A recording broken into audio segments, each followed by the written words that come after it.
جو پاکستان کی قومی سلامتی کے لیے، پاکستان کی خود مختاری کے لیے سب سے بڑا فیصلہ جو لیا گیا، جو سی پیک سے بھی بڑا فیصلہ ہے، جو Iran Pakistan gas pipeline, آپ کو معلوم ہے کس نے Iran Pakistan gas pipeline کا بنیاد رکھا، اور Iran Pakistan gas pipeline سے بھی زیادہ اہمیت رکھتی ہے تو وہ صدر زرداری کا وہ فیصلہ ہے، صدر زرداری کو مرد حر کا وہ فیصلہ ہے جب انہوں نے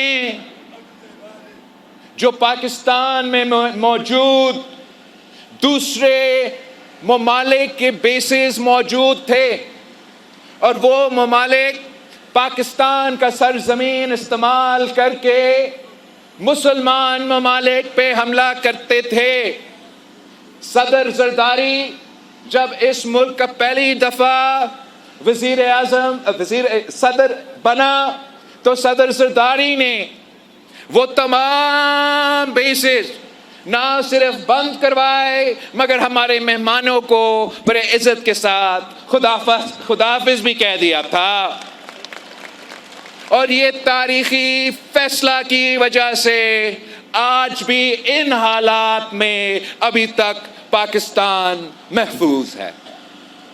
ہم دعا گو ہے کہ ہمارا chief of the defence forces field marshal صاحب کے جو امن کے لیے کوششیں ہیں وہ کامیاب ہو، اس لیے پیپلز پارٹی ہمیشہ امن پسند جماعت رہی ہے، اور ہم سمجھتے ہیں کہ اس جنگ کا بوجھ، اس جنگ کا جو معاشی بوجھ ہے وہ پاکستان کے عوام کے ساتھ ساتھ پوری دنیا میں معاشی نقصان اٹھایا جا رہا ہے، اور جتنا جلدی یہ جو کوشش ہے یہ کامیاب ہو اتنا ہی جلدی پاکستان کے عوام کو کوئی ریلیف مل سکے۔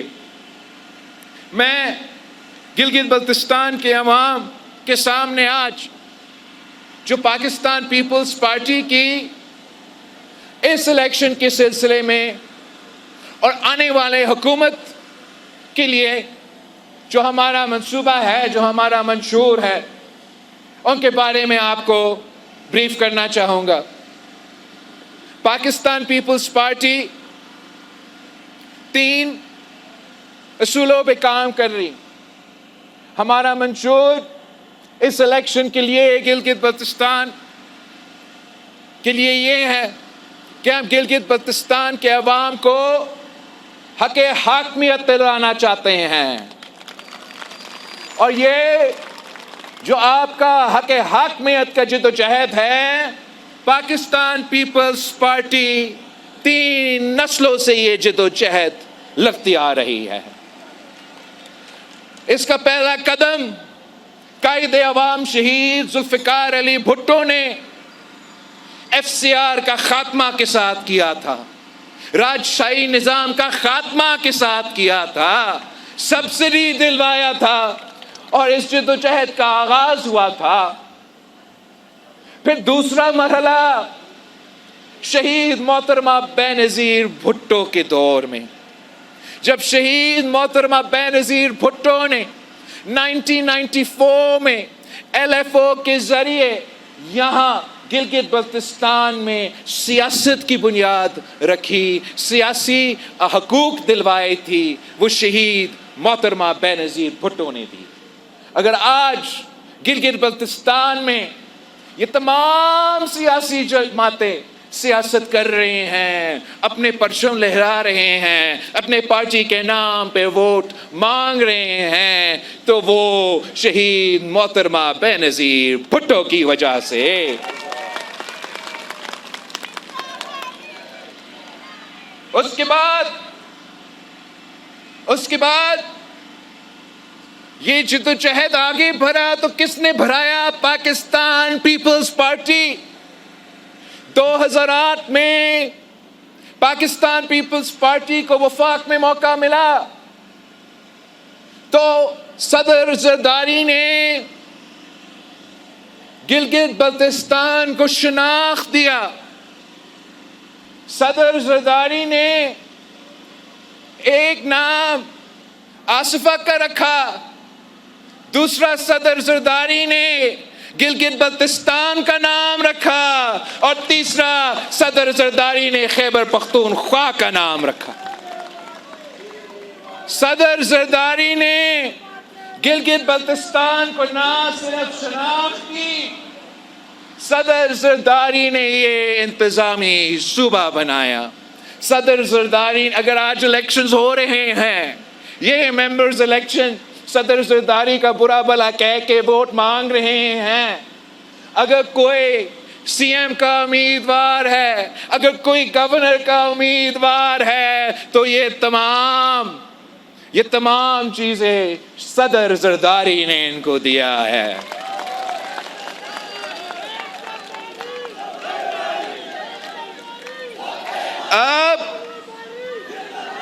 اب باری ہے میرا اور آپ کا، اب باری ہے آصفہ اور آپ کا۔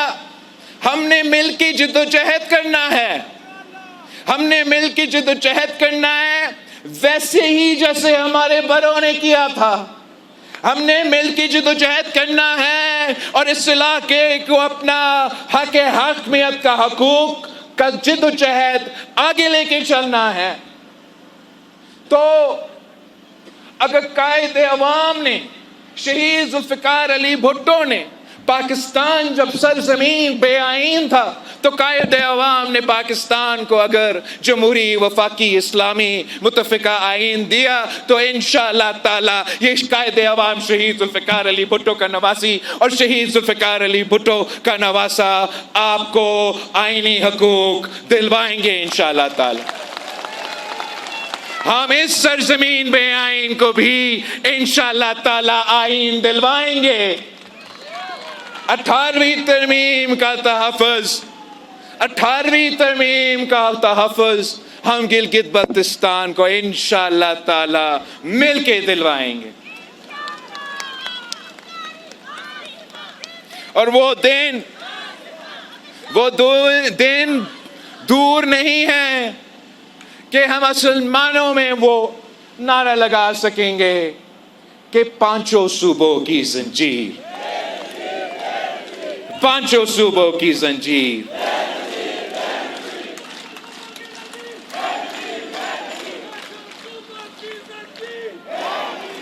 ویسے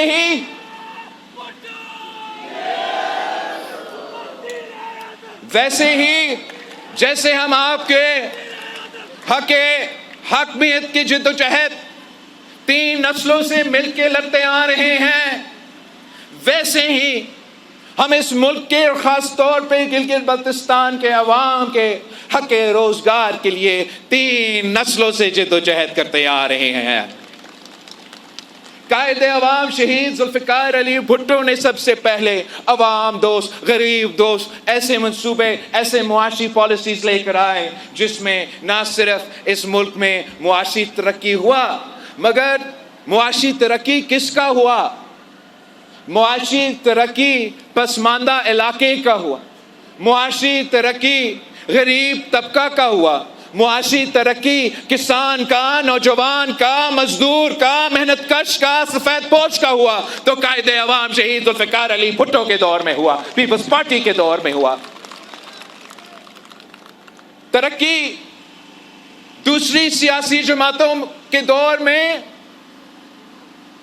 امیر طبقہ کرتا ہے، وہ علاقے کرتے ہیں جو آج بھی ترقی کرتے ہیں، وہ مزید ترقی کرتے ہیں، اور جو پسماندہ علاقہ ہے وہ مزید پسماندہ ہو جاتے ہیں۔ جو امیر ہوتے ہیں وہ امیر تر ہوتے ہیں، جو غریب تر وہ غریب تر ہوتے ہیں۔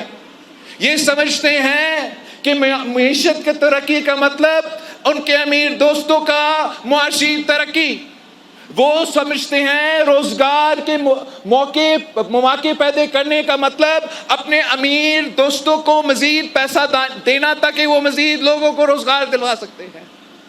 پیپلز پارٹی سمجھتی ہے کہ اگر آپ اصل معنوں میں معاشی ترقی چاہتے ہو تو امیر پہ دھیان دینے کے بجائے اب غریب کو دھیان دیا جائے۔ پیپلز پارٹی سمجھتی ہے کہ ترقی تب ہوتی ہے جب کسان ترقی کرے، جب مزدور ترقی کرے، جب میرا نوجوان ترقی کرے۔ پاکستان پیپلز پارٹی نے ہمیشہ یہ سمجھا کہ اگر آپ پسماندہ طبقہ کا، آپ غریب طبقہ کا معاشی خیال رکھیں گے تو پورا معیشت اٹھ پائے گا۔ شہید محترمہ بینظیر بھٹو نے یہی سیاست کی، یہی معیشت چلائے، اور یہی وجہ ہے کہ شہید محترمہ بینظیر بھٹو مشہور ہے اور مشہور تھی کہ بے نظیر آئے گی روزگار لائے گی۔ یہ شہید محترمہ بینظیر بھٹو کی پہچان تھی۔ جب یہ دوسرے جماعتیں جو آج کل الیکشن میں لڑ رہے ہیں، یہاں بی بی روزگار دیتی تھی، ہمارا حکومت چلے جاتے تھے تو وہ بی بی پہ کیس لگا دیتے تھے، احتساب بیورو ان کے پیچھے رکھ دیتے تھے۔ کیسز کس چیز کا؟ کہ آپ نے روزگار کیوں دی؟ شہید محترمہ بینظیر بھٹو نے جواب کیا دیا آپ کو یاد ہے؟ شہید بی بی نے کہا کہ اگر روزگار دینا جرم ہے تو میں یہ جرم بار بار کروں گی۔ آج بھی پیپلز پارٹی حق روزگار یہاں کے نوجوانوں کو دلوانا چاہتا ہے۔ صدر زرداری کے دور میں جب آپ کی حکومت تھا، وفاق میں اور گلگت بلتستان میں وہ آخری بار تھا جب ریکروٹمنٹ ہوا تھا۔ اس کے بعد یہاں گلگت بلتستان میں 2 حکومتیں آئے ہیں، 2 اسمبلیز آئے ہیں، اور انہوں نے نہ صوبائی سطح پہ یہاں کے نوجوانوں کو روزگار کو موقع دلوائے ہیں، مگر انہوں نے یہاں کے نوجوانوں کو وفاق میں اور پورے پاکستان میں بھی روزگار کے مواقع فراہم نہیں کیے ہیں۔ پاکستان پیپلز پارٹی انشاءاللہ تعالی 7 جون کے بعد تمام ویکنسیز فل کریں گے، مگر میرٹ پہ فل کریں گے۔ اس سے بھر کر اگر ہم نے اصل انداز میں اس علاقے کا اکنامک پوٹینشیل انلاک کیا تو ہم نہ صرف یہاں کے نوجوانوں کو روزگار دلوا سکیں گے، ہم پاکستان بھر کے نوجوانوں کو بھی معاشی ترقی کا اور روزگار کے مواقع پرووائڈ کر سکیں گے۔ میں سمجھتا ہوں کہ گلگت بلتستان پاکستان کی معیشت کا کوئی نور ثابت ہو سکتا ہے۔